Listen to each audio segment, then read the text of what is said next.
Hi there. Welcome to Conservation Conversations. This is where we dive deep into the trials and triumphs of conservation in Africa.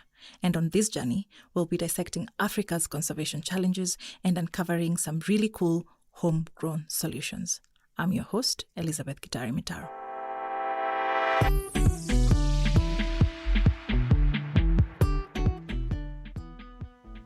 Welcome to another episode of the Conservation Conversations podcast.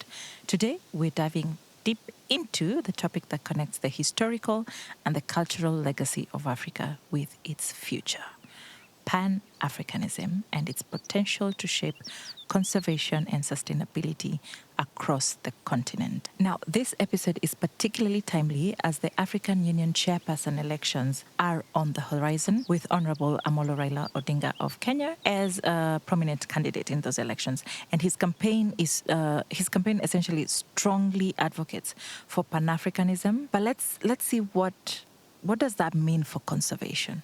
Let's explore that.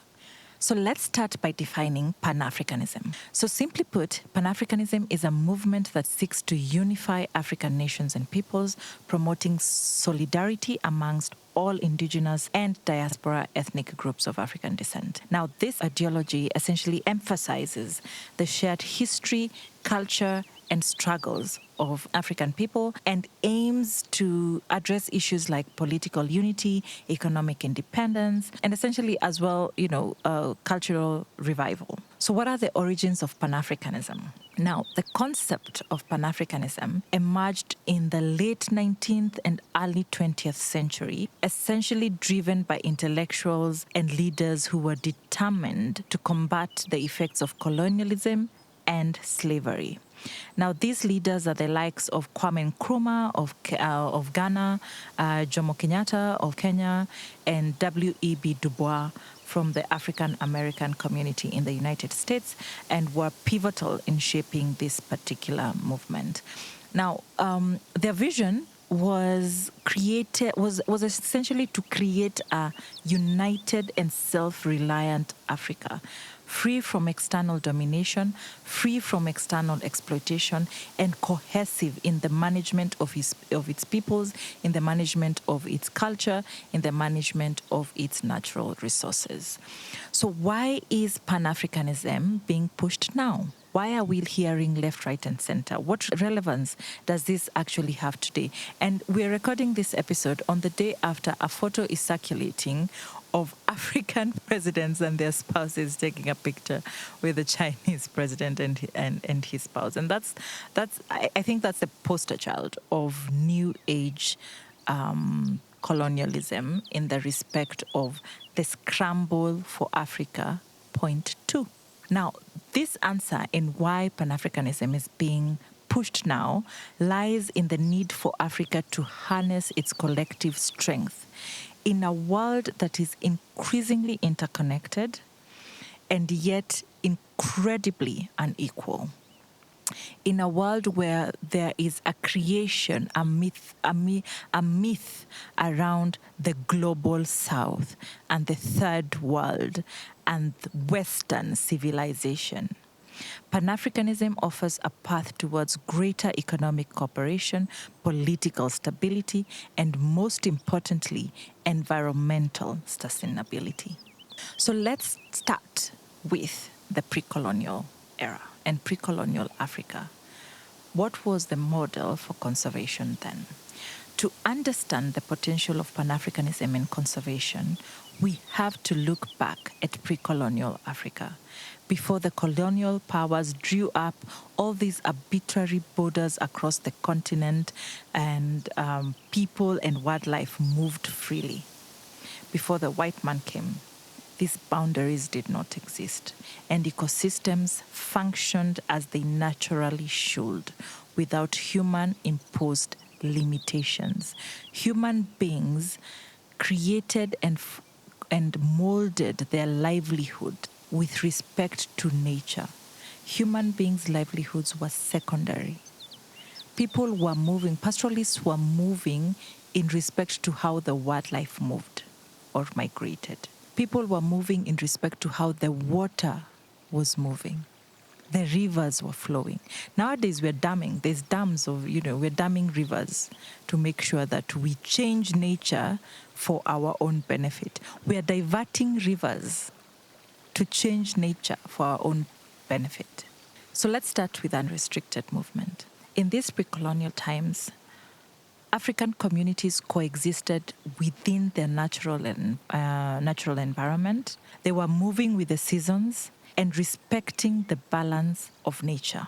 What this did is that it allowed humans and animals to thrive in a harmonious ecosystem. It is where countries like New Zealand are reverting back to in terms of rights of nature, right? And these borders that were introduced by colonialism divided ecosystems, creating challenges for conservation. For example, animals like elephants once roamed freely across vast landscapes.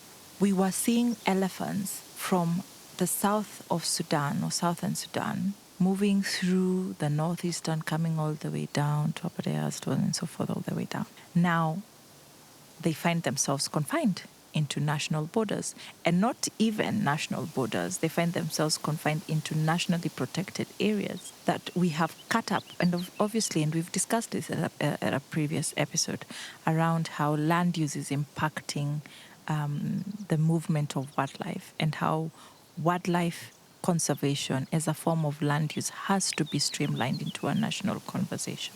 And obviously, this has led to some very serious conservation issues and challenges. One of the major challenges posed by these borders that were introduced is the inconsistency in conservation policies across different countries. For example, Kenya has a very strict policy banning game hunting. Tanzania, on the other hand, allows it and it's legal, which is why animals like elephants, which are heavily protected in Kenya, face the threat of being hunted once they cross into the Tanzanian Serengeti from the Kenya's Tsavo or the Kenya's Mara. This disparity in laws is very problematic because wildlife does not recognize human-made borders. As animals migrate or move between countries, they can easily fall prey to hunters in areas where protections are weaker. The example that we've just given, Tanzania. Another issue with shared resources like Lake Victoria is overfishing. Overfishing regulations vary between countries that share the lake, leading to very unsustainable practices that threaten the entire ecosystem, leading to migration of fisher folk to areas where overfishing regulations are weaker because they're able to fish for more as opposed to where they are or where they come from. Similarly, forests that span multiple countries suffer from differing logging policies. A forest that spans 2 or more countries might face different levels of protection. On one side, logging might be allowed. On the other side, it's banned. This then creates an imbalance that undermines conservation efforts. What one country preserves, another country is destroying. These boundaries also limit the ability of people to experience and connect with Africa's natural beauty. Unlike regions like Europe or the USA, where one can easily travel to visit various natural landmarks, Africans face immense restrictions and make it harder to appreciate and thus conserve these resources. And it's very interesting that the United States was colonized by the same people who colonized us, the British. But whereas the United States, you don't need a passport to cross from New York to, say, Washington State on the other end of the country. In Africa, you need a passport to cross from Kenya to Nigeria.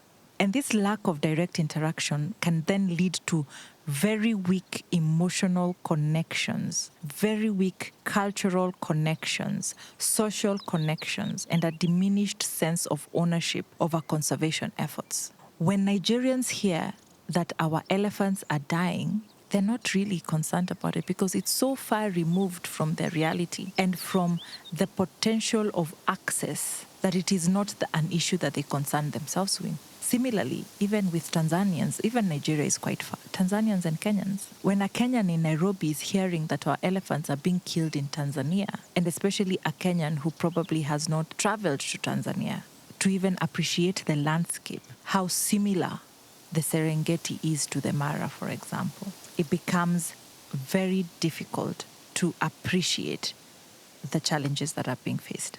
Travel restrictions also pose significant hurdles for conservationists and researchers who actually need access to these cross-border regions. The complexity and the costly process of securing travel permits across multiple countries, the complexity of accessing research permits across multiple jurisdictions. So you can imagine a researcher who's researching an ecosystem that traverses very many countries or several countries would require a research permit from each and every one of those, institutions. Anyone who's interacted with our research permitting procedures in Kenya will tell you it's not a walk in the park. Now imagine have to do that in Kenya, in Tanzania, in Uganda, just because you're researching one specific ecosystem. Now, implementing conservation projects that span borders is also particularly challenging due to the differing regulations and priorities and bureaucratic obstacles. And all these factors together make the whole process, very, very expensive and cumbersome for those who are involved.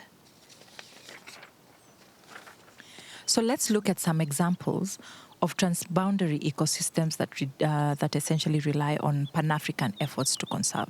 Right from home, the Lake Victoria Basin. You have 3 countries involved: Kenya, Uganda, and Tanzania. In fact, one could argue Kenya, Uganda, Tanzania, and Egypt. Why? Because it's the source of the Nile and the largest freshwater lake in Africa and a critical resource for fishing, agriculture, and transportation.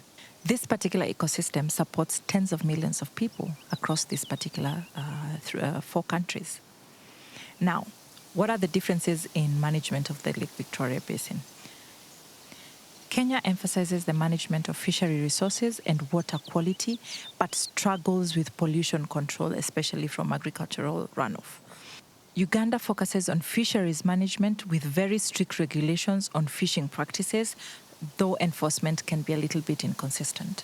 Tanzania, on the other hand, has implemented more localized management plans with varying degrees of enforcement across different regions and for different fisher folk along the lakeshore. And this lack of coordinated pollution control efforts and the differing environmental enforcement levels also then leads to varying water quality and fish stock health across the lake. And overfishing and invasive species are also exacerbated by these inconsistent policies. The Nile River Basin is another ecosystem. The countries involved here are many: Egypt, Sudan, South Sudan, Ethiopia, Uganda, Kenya, Tanzania, Rwanda, Burundi, Democratic Republic of Congo. Now, the Nile is the longest river in the world and a vital water source for agriculture, drinking water, energy production, and it is crucial for the survival of millions across its basin. What are the governance differences? Egypt prioritizes water usage for agriculture and domestic consumption, heavily reliant on the Nile for irrigation and population needs. Sudan is quite similar to Egypt, with a focus on large-scale irrigation projects, leading to significant water withdrawals from the river. Ethiopia, on the other hand, focuses on hydropower development, most notably the Grand Ethiopian Renaissance Dam, leading to tensions over water flow regulation. And these differences on the ecosystem and the competing priorities, the irrigation in Egypt and Sudan versus the hydropower and damming in Ethiopia, then creates conflicts over water allocation that can lead to, reduced water flow downstream, affecting agriculture, fisheries, and other local ecosystems. Congo Basin is another one. Countries involved: Democratic Republic of Congo, the Republic of Congo, the Central African Republic, Cameroon, Gabon, and Equatorial Guinea. Now, the Congo Basin is home to the second largest rainforest in the world, second only to the Amazon, and it's rich in biodiversity and essential for global climate regulation. We all know the issues going on in the Congo in terms of, the war and so on and so forth. But in terms of differences, in terms of governance for the Congo Basin, in the DRC, the policies are quite weak and weakly enforced due to the political instability, and this has led to massive logging and mining, and illegal mining, actually. In the Republic of Congo, There's a lot more focus on sustainable forestry practices, but the Republic of Congo struggles with enforcement in the remote areas, mainly because of how dense the forest is. And so accessibility of most of the parts of the forest in the Republic of Congo is very, very minimal. Gabon, on the other hand, has implemented stronger conservation policies, obviously because they don't struggle with the same sort of instability issues as the other two. And this includes large protected areas and very eco-friendly tourism initiatives. Yeah. What's the impact on the ecosystem? When you have inconsistent enforcement across countries, this then leads to varying rates of deforestation of the Congo Basin and habitat destruction. So while on the one hand you have Gabon's policies that help to preserve the biodiversity, the weak governance in the DRC then leads to significant environmental degradation. What this then means is that the citizens of Gabon, whilst they are earning from the tourism facilities and getting economic development, from the same ecosystem, the citizens of the Democratic Republic of Congo are actually not. The fourth ecosystem that I'd like to shine a light on is the Great Limpopo Transfrontier Park. The countries involved here are three: Zimbabwe, Mozambique, and South Africa. Now, this transboundary park connects Kruger National Park in South Africa, the Limpopo National Park in Mozambique, the Gonarazu National Park in Zimbabwe. Now, it's critical for wildlife conservation, particularly for species like elephants and rhinos. What's the difference in management and governance? South Africa has well-established conservation policies and infrastructure, including anti-poaching initiatives. Mozambique struggles quite a bit with poaching and lacks the resources to enforce conservation laws, effectively.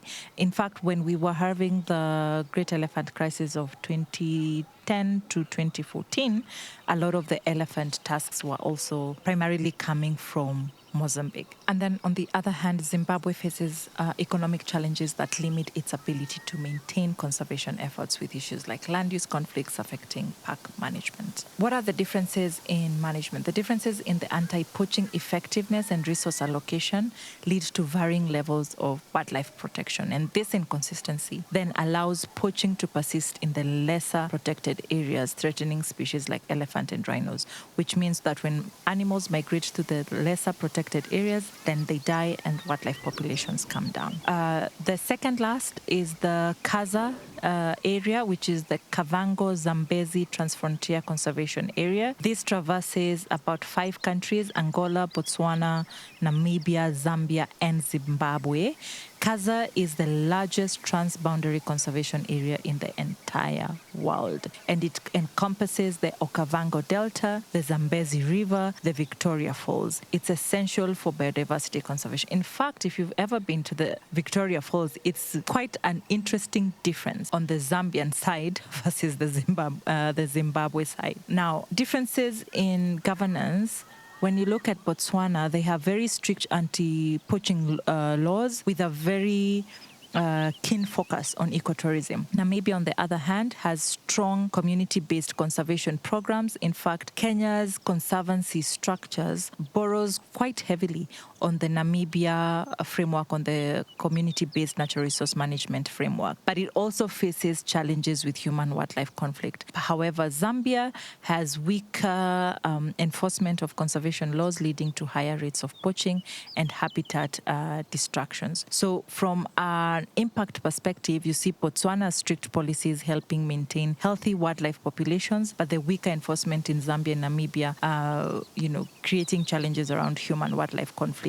And areas of vulnerability are around poaching and habitat loss. So let's look at Lake Tanganyika. Now, Lake Tanganyika traverses several countries. Tanzania, obviously, from the name, Zambia, the Democratic Republic of Congo, DRC, and Burundi. Now, Lake Tanganyika is one of the oldest and the deepest lakes in the world, and Lake Tanganyika is a critical resource for freshwater fisheries and biodiversity. Now, from a governance perspective, Burundi lacks robust environmental policies, and this leads to significant pollution and overfishing. Then you have the DRC, obviously, with the struggles around the political instability, the civil war. I don't even want to call it the civil war because it's not a civil war. and its roots. We'll have an entire podcast around the DRC at another time.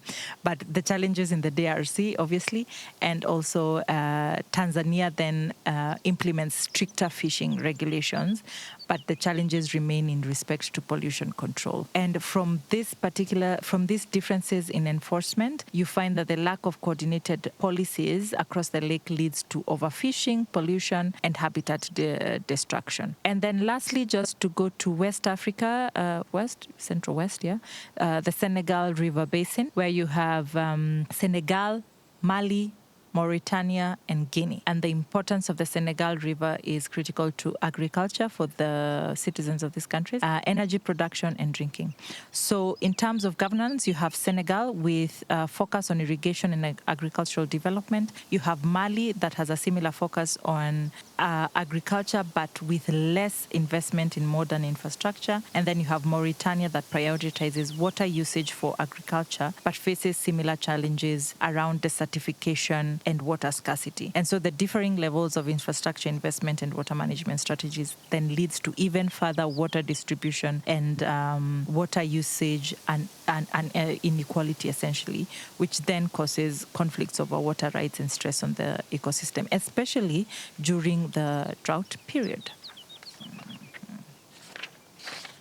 So let's talk about solutions as we conclude. Obviously, unified policies. There is a need for unified policies across the continent for transboundary ecosystems. Pan-Africanism could lead to more synchronized policies across the continent. There's an attempt to get to this position with the Africa Continental Free Trade Agreement, AfCFTA, but the challenges around the implementation of that agreement on environmental issues is challenging.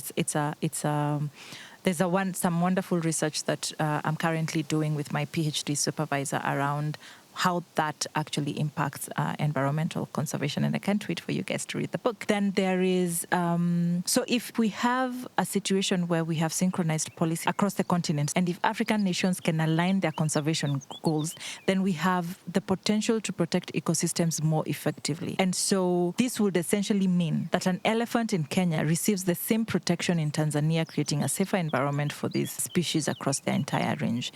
Another benefit of Pan-Africanism is the potential for cheaper and more efficient conservation projects. So by pooling resources and expertise, then you have African countries collaborating on a larger scale for conservation initiatives, essentially reducing costs and increasing the impact. Then you have strengthening African identity and responsibility by encouraging a collective African identity. Pan-Africanism could essentially help foster a stronger sense of ownership and responsibility amongst Africans for their natural heritage, so that when we read about the Kaza in Kenya, we feel the same sense of ownership as when we read about the Mara or the Savo. Pan-Africanism could also make it easier to implement cross-border conservation projects, especially with the creation of transboundary conservation areas where neighboring countries manage a shared ecosystem collaboratively as opposed to competitively. All right. And this would then allow for a more holistic conservation agenda and conservation efforts that consider the entire ecosystem rather than just the parts that fall within the national boundaries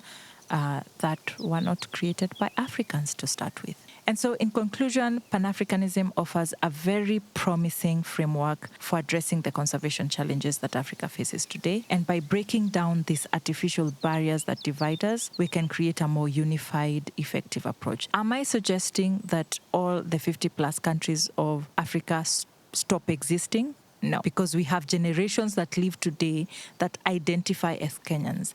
But our great-great-great-grandparents did not know they were Kenyans. They were identifying by tribe, as opposed to by country and an haphazard creation in a pot, essentially. And so what I am actually suggesting is that in our work, as we are making applications for grant funding, when we are seeking collaborations with like-minded Africans across the continent. Let's stop thinking from a national perspective and think more from a Pan-African perspectives. So thank you so much for joining us on this journey through Pan-Africanism and conservation. And let's continue the conversation on how we can all contribute to a more sustainable future for Africa. And until next time, stay connected to the land, wildlife, and to each other. Goodbye.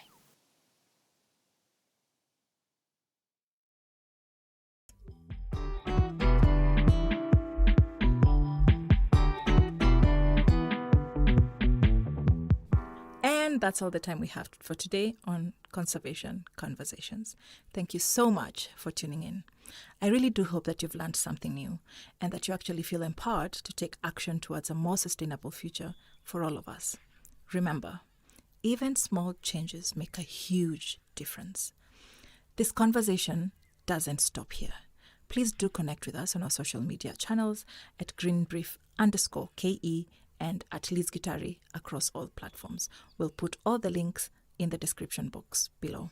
Until next time, keep well and keep changing the world.